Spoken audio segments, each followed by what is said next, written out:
Tensions are heating up between the Israeli military and Hezbollah on the Lebanon-Israel border.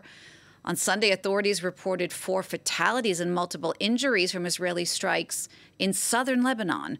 Well, for more on this, let's bring in Rawad Taha in Beirut. First of all, Rawad, what more can you tell us about these latest strikes that residents have described as the worst since October 7th?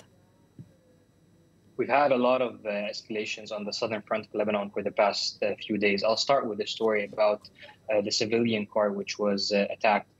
First, yesterday evening, on Sunday evening, 2 cars were traveling between 2 different villages. One of them is located directly by the border, and the other village is slightly inwards more. So the cars traveling, the first car belonged to a journalist.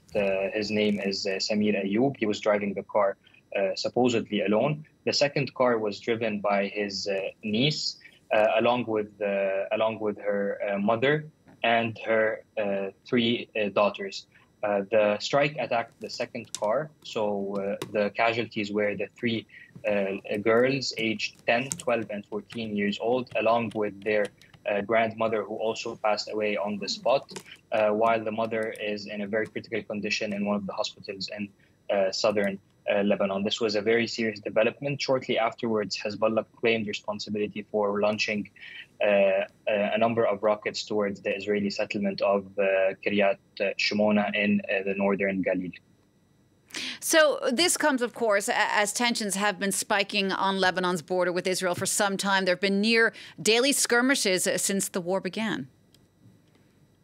Definitely. One thing to keep in mind as well is that the day before that strike in particular, Hezbollah attacked a number of Israeli military sites located in northern Israel, roughly more than 10 sites across the border. On Saturday in particular, the Israeli army retaliated with a number of different airstrikes to Hezbollah positions. This is according to the Israeli army. These airstrikes were the strongest since the beginning of the confrontation.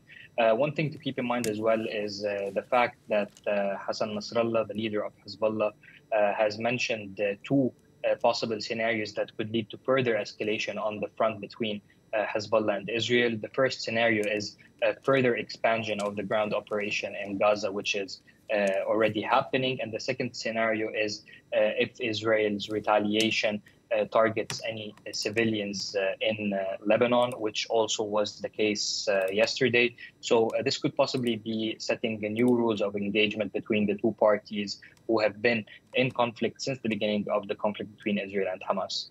All right,